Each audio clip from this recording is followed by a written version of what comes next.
Welcome to special analysis. నేను రమ్మ మండవ. ఈరోజు అనాలిసిస్‌లో భాగంగా మనం తీసుకోబోతున్న టాపిక్ ఏంటంటే, ఈరోజు అనాలిసిస్‌కి మనం ఒక టైటిల్ పెట్టున్నాం. 'నాగబాబు నీ మాటల వల్ల నీ కూతురు నీహారిక ఎఫెక్ట్ అవుతోంది' అని చెప్పేసి. అసలు తనకి ఎలాంటి సంబంధం లేని ఇష్యూలో నాగబాబు ఎంటర్ అయ్యారు. అది కూడా ఇన్ని రోజుల తర్వాత. ఇష్యూ జరిగి శివాజీ లాంటి వాళ్ళు హీరోయిన్స్ వస్త్రధారణ గురించి, అది కూడా పబ్లిక్ ప్లేసెస్‌లోనే. ఇంట్లో మీ ఇష్టం వచ్చినట్టు తగలబడండి. బట్ పబ్లిక్ ప్లేసెస్ వచ్చినప్పుడు మాత్రం చాలా జాగ్రత్తగా ఉండండి, అలర్ట్‌గా ఉండండి అని చెప్పారాయన. సరే. దానికి సంబంధించి ఆయన మీద ఏదో కొన్ని విమర్శలు వచ్చాయి. రాకముందే క్షమాపణ చెప్పారు. మళ్ళా దాని మీద కూడా సుదీర్ఘ వివరణ ఇస్తూ అగైన్ అండ్ అగైన్ ఆయన క్షమాపణ చెప్తూ వచ్చారు. అటు మహిళా కమిషన్ నోటీసులు ఇచ్చినా హుందాగా వెళ్లి వాళ్ళకి కూడా తన వివరణ ఇచ్చే ప్రయత్నం చేశారు. సో, మొత్తానికైతే మాత్రం తన మీద ఏదో కుట్ర జరుగుతోందని కొన్ని కామెంట్స్ చేశారు. దాని గురించి మనం తర్వాత డిస్కస్ చేద్దాం గానీ, ఈరోజు ఈ అంశానికి సంబంధించి మొత్తం దేశవ్యాప్తంగా కూడా చర్చనీయాంశమైంది. కేవలం సోషల్ మీడియానే కాదు, అదేవిధంగా నేషనల్ మీడియానే, ఈరోజు రాష్ట్రకు సంబంధించిన రాష్ట్ర స్థాయి మీడియానే కాదు, శాటిలైట్ ఛానల్సే కాదు.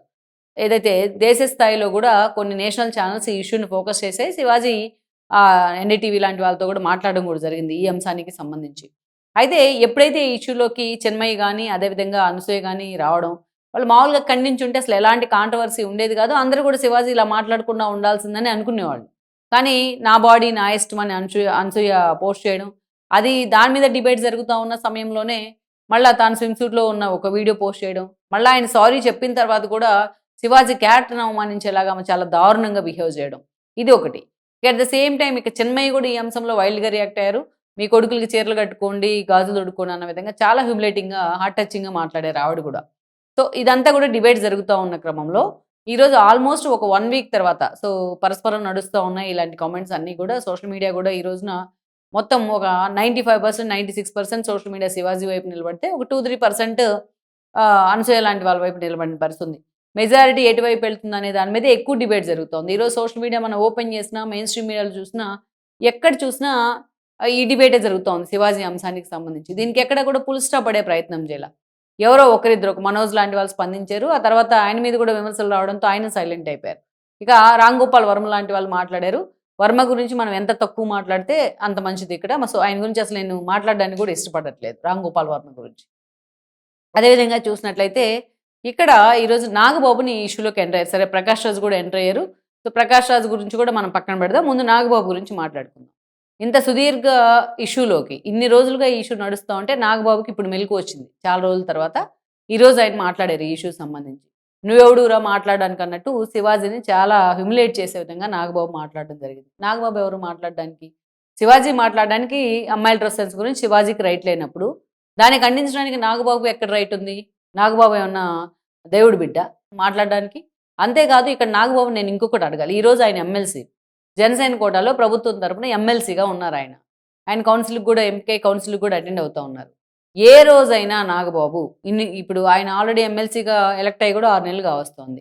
ఏ రోజైనా నాగబాబు అటు కౌన్సిల్‌లో గాని, ఇటు బయటకొచ్చిన తర్వాత గాని, ఒక్కటంటే ఒక్కటి ప్రజా సమస్య గురించి మాట్లాడారా? పోనీ జనసేన తరపున క్యాడర్‌కి ఇన్ని ఇబ్బందులున్నాయని అలాంటి ఇష్యూ గురించి ఏదన్నా మాట్లాడారా? ఎప్పుడు ఏది మాట్లాడినా నాగబాబు ఏదో ఒక కాంట్రవర్సీ చేస్తా ఉంటారాయన. నిజంగా ఈయన అసలు చిరంజీవికి తమ్ముడు, పవన్ కళ్యాణ్‌కి అన్న ఎలా అయ్యాడో నాకెప్పుడు కూడా అర్థం కాదు. చిరంజీవి ఎలాంటి గాడ్ ఫాదర్ లేకుండా ఇండస్ట్రీలో పైకి ఎదిగిన వ్యక్తి. ఆయనకొక సుప్రీం హీరో ఇమేజో, ఒక మెగాస్టార్ ఇమేజో ఎప్పుడు కూడా ఓవర్ నైట్ రాలేదు. ఎన్నో నిద్రలేని రాత్రులు కష్టం ఆయన. ఒక ఈజ్ గాని, డాన్స్‌లో, గ్రేస్ గాని, ఫైట్‌లో ఇవన్నీ కూడా చిరంజీవికి అంత పుషప్ తీసుకొచ్చాయి. ఈరోజు ఒక మెగా కాంపౌండ్ ఆ స్థాయిలో ఫార్మ్ అయింది అంటే చిరంజీవి కష్టం ఇటుకు మీద ఇటుకు పేర్చుకుంటూ వచ్చాడు ఆయన సక్సెస్‌ని. అన్న పేరు చెప్పుకొని ఈయనొచ్చాడు ఇండస్ట్రీలోకి నాగబాబు. పోనీ ఈయనేమన్నా హీరోగా సక్సెస్ అయ్యాడా? లేకపోతే క్యారెక్టర్ ఆర్టిస్ట్‌గా సక్సెస్ అయ్యాడా? ఎందుకు ఆ ఫ్యామిలీని ఎప్పుడు కూడా ఏదో ఒక వివాదంలో ఉంచుతాడు నాగబాబు అనేది నాకెప్పుడు కూడా అర్థం కాదు. పోనీ పవన్ కళ్యాణ్ తీసుకుందాం. చిరంజీవి ఎంతైతే సౌమ్యంగా ఉంటాడో, ఎప్పుడు నాన్ కాంట్రవర్సీగా ఉంటారు చిరంజీవి. అంత గుడ్ లుక్స్‌లో ఉంటారు చిరంజీవి. అంత స్థాయికెళ్ళినా డౌన్ టు ఎర్త్ పర్సనాలిటీ చిరంజీవిది. ఎందుకంటే ప్రజారాజ్యం పార్టీ యాక్టివిటీ నేను కవర్ చేశాను. అంత యాక్సెసిబిలిటీ ఉండేది చిరంజీవికి రిపోర్టులతోనే ఆ రోజుల్లో. అంతేకాదు, ఆ తర్వాత ఈయన చూసాం మనం పవన్ కళ్యాణ్‌ని. తాను పార్టీ పెట్టినప్పుడు ఎన్ని వేళ్ళు ఆయన వైపు చూపించాయి. ఈ పార్టీ ఈ ప్రస్థానంలో ఆయన రాష్ట్ర విభజన తర్వాత పార్టీ పెట్టిన, ఇప్పుడు డిప్యూటీ సీఎంగా ఉన్న ప్రస్థానంలో పవన్ కళ్యాణ్ ఎదుర్కొన్నన్ని అవమానాలు గాని, ఆయన ఎదుర్కొన్నన్ని అవహేళనలు గాని ఎవరు కూడా ఎదుర్కొనరు. ఏ పొలిటీషియన్ ఎదుర్కొనున్నాడు. అయినా ఈరోజు అంత స్ట్రాంగ్‌గా, అంత విల్ పవర్‌తో పవన్ కళ్యాణ్ నిలబడ్డారు. ఏదైనా ఒకటి అనుకున్నారంటే అంతే స్ట్రాంగ్ కన్విక్షన్‌తో నిలబడతారాయన. సనాతన ధర్మం విషయంలో ఆయన మీద ఎన్ని విమర్శలొచ్చినా, అంతే స్ట్రాంగ్‌గా నిలబడ్డారాయన. తన మెసేజ్ అంత అద్భుతంగా జనంలోకి తీసుకెళ్ళే ప్రయత్నం చేస్తారాయన. సో, అలాంటి అంతేకాదు ఏ ఇష్యూ వచ్చినా చాలా సంయమనం పాటిస్తా ఉన్నారు. ఇప్పుడు ప్రభుత్వంలో భాగస్వామిగా ఉండి ఆయన మాట్లాడొచ్చు. ఆయన మాట్లాడితే కొన్ని కొన్ని ఇష్యూ‌లో అందరూ కూడా ఇబ్బంది పడతారు. అందుకనే ఏదైనా ఇష్యూ వచ్చినప్పుడు చాలా సంయమనంతో ఉంటూ దాన్ని డీల్ చేసే ప్రయత్నం చేస్తున్నారు. అసెంబ్లీ వేదికగా బాలకృష్ణ మాట్లాడితే వైఎస్ఆర్‌సీపీ ఆయన్ని ప్రొవోక్ చేసింది. మీ అన్నను అవమానిస్తే నువ్వెందుకు మాట్లాడవని. కానీ సైలెంట్‌గా ఉండిపోయారు పవన్ కళ్యాణ్. ఆ రోజు స్వయంగా చంద్రబాబు నాయుడే పవన్ కళ్యాణ్ దగ్గరికి వెళ్ళడం జరిగింది. మరి అలాంటి తమ్ముడికి ఎలా అన్నయ్యాడు? ఇలాంటి అన్నకి ఎలా తమ్ముడయ్యాడు నాగబాబు అనేది నాకెప్పుడు గూడా అర్థం గాదు. ఈయన అనసూయ మీద ఈయనకి ఇష్టముంటాయి. అనసూయతో మంచి గుడ్ లుక్స్‌లో ఉండాయన. ఎందుకంటే 'జబర్దస్త్‌లో' ఆ స్థాయిలో వాళ్ళకి బాండింగ్ ఉండేది. దాన్నెవరు గూడా కాదనలేం. మంచి ఫ్రెండ్స్‌గా ఉండుండొచ్చు. కానీ ఈరోజు అనసూయకి సపోర్ట్ చేయాలనుకుంటే ఇది గాదు దారి నాగబాబు మాట్లాడాల్సింది. ఈరోజు నాగబాబు శివాజీ మాట్లాడిన మాటలో ఏం తప్పుందని నాగబాబు ఇలా మాట్లాడుతా ఉన్నారు? తన పరిస్థితి తన ఇంటి నుంచి కూడా ఇలాంటి పరిస్థితి ఎదురైతే ఒక అనసూయ లాంటి క్యారెక్టర్ తన ఇంట్లో ఉంటే అప్పుడెలా రియాక్ట్ అవుతారు నాగబాబు ఈ అంశానికి సంబంధించి? నువ్వెవడు అమ్మాయిల వస్త్రధారణ గురించి అంటే? వాళ్ళు శివాజీకి కూడా ఒక కన్నతల్లి ఉంటుంది, ఒక భార్య ఉంటుంది, ఒక అక్కో చెల్లో ఉంటుంది. ఆయనకి లేదా రైట్ మాట్లాడడానికి? నాగబాబు సెలబ్రిటీ అయితే నాగబాబుకి ఒక్కడికే ఉంటుందా? అదేవిధంగా ఇక్కడ నాగబాబు ఎప్పుడైతే ఈ అంశం మీద అసలు రియాక్ట్ కాకుండా ఉండాల్సింది. ఎప్పుడైతే నాగబాబు రియాక్ట్ అయ్యారో ఇది అటు పవన్ కళ్యాణ్‌ని హిట్ చేస్తుంది. ఇటు చిరంజీవిని కూడా హిట్ చేస్తా ఉంది.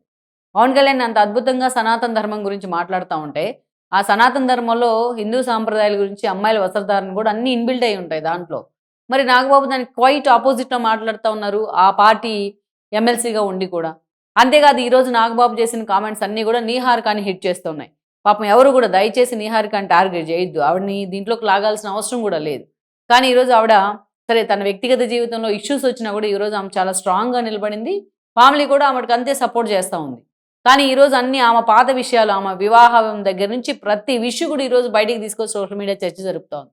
కొంతమంది రోగ్స్ ఉంటారు అలా డిబేట్ చేసేవాళ్ళు. కానీ ఇతను మాట్లాడిన దానివల్లే ఈరోజు అనవసరంగా ఈ ఇష్యూలోకి నీహారికని కూడా తీసుకొస్తా ఉన్నారు. ఆమె గతంలో మనం చూసాం. ఒక పబ్‌లో న్యూ ఇయర్ సందర్భంగా తెలుగు సంవత్సరాల సందర్భంగా ఆమె పబ్‌లో ఆ రోజు దొరికితే డ్రగ్స్ కేసులో ఆమెకు కూడా నోటీసులు ఇస్తే నాగబాబు ఆ రోజు మాట్లాడారు ఉగాది పచ్చడి తినటానికని వెళ్ళింది అని చెప్పేసి. ఇప్పటికే ఆ అంశం ట్రోల్ అవుతూనే ఉంటుంది. ఎవరైనా పబ్బులకి ఉగాది పచ్చడి తినడానికి వెళ్తారా? అప్పటినుంచి అలాంటివన్నీ మర్చిపోయి ఇప్పుడు తన పర్సనల్ లైఫ్‌లో ఎదురైన కష్టాన్ని కూడా అధిగమించి తను ఓన్‌గా ఒక నిర్మాణ సంస్థను ప్రారంభించి కొత్తగా ఎవరైతే ఉన్నారో మంచి యూత్ వాళ్ళందరిని కూడా పిక్ చేసుకొని చిన్న చిన్న సినిమాలు తీస్తూ ఇప్పుడిప్పుడే తనకంటూ కూడా ఒక ఇండివిడ్యువాలిటీ తీసుకొచ్చుకుంటా ఉంది. అలాంటి నీహారికని కూడా ఈరోజు నాగబాబు కారణంగా ట్రోల్ చేస్తా ఉన్నారు. నిజానికి ఒక అనసూయ కారణంగా ఫ్యామిలీ మొత్తం ట్రోల్ అవుతా ఉంది. కానీ ఇక్కడ నాగబాబు కారణంగా నీహారిక ట్రోల్ అవుతా ఉంది. Make the difference. అసలు నాగబాబుకి ఎలాంటి సంబంధం లేదు ఈ ఇష్యూలో. అసలు ఒక ప్రజాప్రతినిధిగా ఉన్నాడు ఈరోజు ఆయన. కేవలం మెగా బ్రదర్ లో మధ్యలో ఆయనగా లేడు. ఒక ప్రజాప్రతినిధిగా ఉండి ఈరోజు ఆయన అలా ఎలా మాట్లాడతారు? శివాజీ చేసిన కామెంట్స్‌లో శివాజీ నువ్వు బాగా చెప్పావు. లేకపోతే ఇదిగో నీ కామెంట్స్‌లో ఈ తప్పు ఉంది. నువ్వు మాట్లాడడానికి అంటాడు. ఈయనకేం రైట్ ఉంది మరి? ఒకసారి ఇదంతా కూడా బయటికి తీస్తా ఉన్నారు. ఈయన జబర్దస్త్ జడ్జిగా పనిచేశారు రోజాతో కలిసి కూర్చొని ఒకే స్టేజ్ మీద. ఎంత దారుణంగా అమ్మాయిలు బాడీ షేమింగ్ చేస్తుంటే, ఒక ఫ్యామిలీతో కూర్చొని భార్యాభర్తలు కూడా చూడలేరు కనీసం ఆ షోని. అలాంటి షోలో నాగబాబు ఎన్నో సార్లు వన్ సైడెడ్‌గా పక్క నవ్విన సందర్భాలున్నాయి. ఆ జోకులకి, ఆ పిచ్చి జోకులకి, ఆ చెత్త జోకులకి. దాన్ని సమాజంలోకి ఆయన ఎండార్స్ చేద్దాం అనుకుంటున్నారా? అదే సంస్కృతిని? ఎందుకు మాట్లాడుతా ఉన్నారు నాగబాబు? కనీసం అటు మెగాస్టార్ గాని, ఇటు పవన్ కళ్యాణ్ గాని ఆయన కంట్రోల్ చేసే ప్రయత్నం చేయరా? ఎప్పుడు ఏదో కాంట్రవర్సీ తీస్తాడాయన. గతంలో బాలకృష్ణ ఎవరు అని చెప్పి కూడా ఇలాంటి కామెంట్స్ అయితే ఎరదీయటం జరిగింది. ఎప్పుడు ఏదో ఒక కాంట్రవర్సీ చేసి అటు పవన్ కళ్యాణ్‌నో, ఇటు చిరంజీవినో దాంట్లోకి లాగుతూ ఉంటారు నాగబాబు. అందుకే ఇలాంటి ఇష్యూలో శివాజీ నువ్వెవరు బట్టల గురించి మాట్లాడడానికి అని నాగబాబు స్పందించినప్పుడు సేమ్ అందరూ అడుగుతారు నువ్వెవరు ఇలా స్పందించడానికి అని. మీ ఇంట్లో ఒక అమ్మాయి కూడా ఇట్లాగే అనసూయలాగా వ్యవహరిస్తే అప్పుడు నాగబాబుకు తెలిసొస్తుంది. తన పెంపకం, పనితీరు ఏంటి అనేది. ఈరోజు అనవసరంగా నాగబాబు మాట్లాడిన మాటలు అటు నీహారికని కూడా ఎఫెక్ట్ చేస్తా ఉన్నాయి. ఇక్కడే ఈరోజు 'ప్రకాష్ రాజ్‌కి, నాగబాబుకి' తేడా ఏంటి? 'ప్రకాష్ రాజ్' నిద్ర లేస్తే పవన్ కళ్యాణ్ తిడతా ఉంటారు. సనాతన ధర్మం దగ్గర నుంచి ప్రతి ఇష్యూలో. ఈరోజు 'ప్రకాష్ రాజు' మొత్తం సమాజం మొత్తం ఒక ఎత్తైతే 'ప్రకాష్ రాజ్' ఒక ఎత్తు అన్నట్టుగా మాట్లాడుతూ ఉంటారు. ప్రతి ఇష్యూ నాకే కావాలంటారు ఎక్కడ ఏది జరిగినా. ఆఖరికి పహల్గామ్‌లో ఉగ్రదాడి జరిగితే కూడా వాళ్ళందరిని ఆకాశానికి ఎత్తేస్తా మాట్లాడారాయన.